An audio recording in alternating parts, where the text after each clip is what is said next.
The Inheritance. Episode 1, The Funeral. The Gray family name was known across the city. It stood for wealth, power, and respect. For more than 40 years, Robert Gray had built an empire from nothing. He worked harder than anyone. He controlled everything. And he gave his family a life most people could only dream about. But today, Robert Gray was being buried. Black cars lined the long driveway of the Gray mansion. Guests dressed in dark clothes walked slowly toward the large front doors. The sky above was gray and heavy, as if the day itself was mourning. Inside the mansion, the air smelled of flowers and quiet whispers. A large portrait of Robert Gray hung on the wall of the main hall. His face looked calm, confident, the face of a man who had ruled both his business and his family. Standing beneath the portrait was Mary Gray, his widow. Mary was 58 years old. Her silver hair was tied neatly behind her head. She wore a black dress that looked simple but expensive. Her face was calm, almost cold. She accepted condolences from guests the way a queen accepts greetings from her people. "Mary, we are so sorry for your loss," one guest said gently. "Robert was a great man."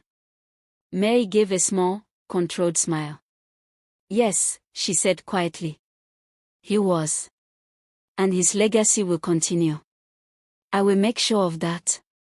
Beside her stood her son, David Gray. David was 34. Tall, handsome, and perfectly dressed in a dark suit.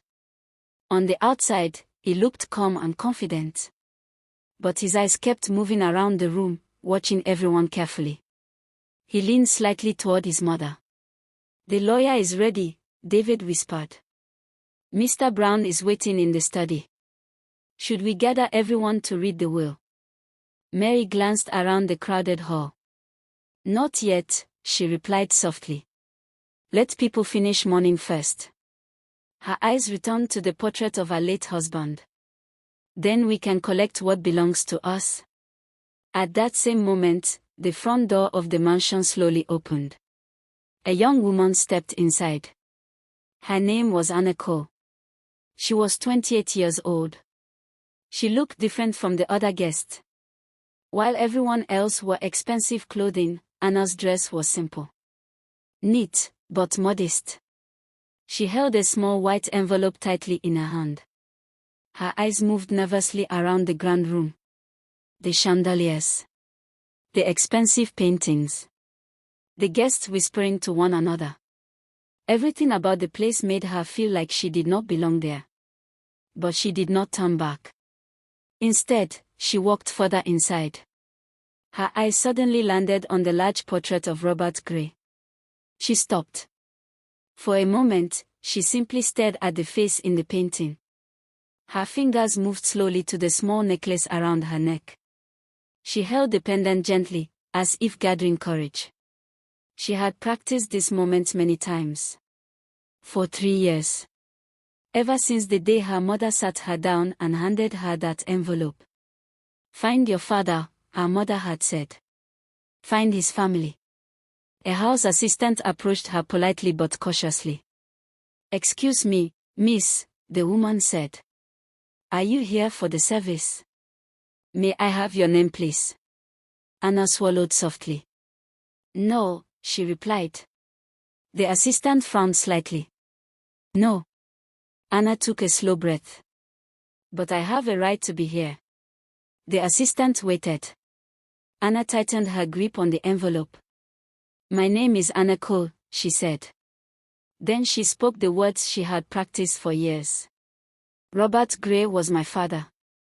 The assistant froze. Nearby guests slowly turned to look at her. Quiet whispers began to spread across the hall. Inside the study, Mr. Brown, the family lawyer, sat behind a large wooden desk. He was an older man with gray hair and glasses. Papers were neatly arranged in front of him. Across from him sat Mary and David. Just then, the door opened and the house assistant stepped inside. She walked toward David and whispered something in his ear. David's face immediately changed. He stood up so quickly that his chair nearly fell over.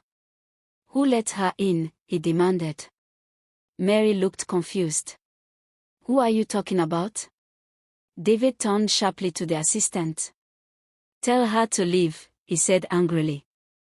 "Tell her she is trespassing." Before the assistant could move, Mr. Brown calmly spoke. "I would advise against that." The room became quiet. David slowly turned toward the lawyer. Mr. Brown removed his glasses and folded them carefully on the desk. "Your father," he said slowly, "made certain arrangements before he passed away."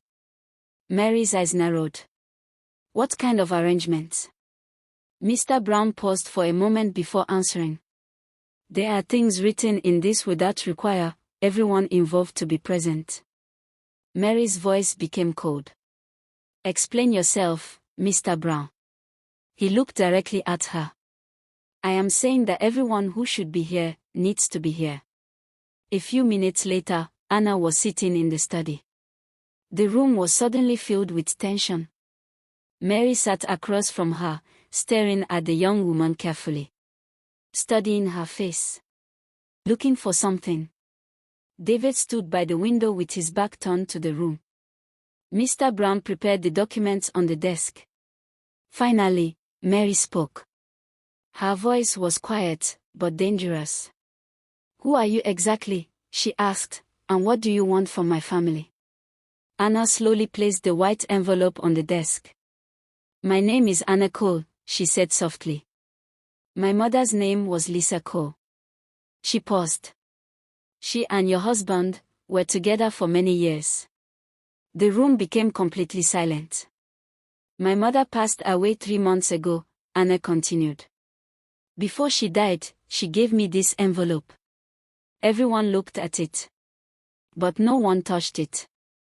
"She told me to come here," Anna said. "She told me to find him." Her voice shook slightly, but she continued. "She said he knew about me." Mary's eyes slowly moved toward her son. "David," she said quietly. He did not turn around. "David," she repeated, louder this time. Still nothing. Her voice cracked slightly. "David Gray. Look at me." Slowly, he turned. The truth was already written on his face. He knew. He had known all along. Mary's calm expression finally broke. But the emotion in her eyes was not grief. It was rage. 30 years of marriage. One hidden secret. And now, one question filled the room. How many people in this family already knew the truth? To be continued.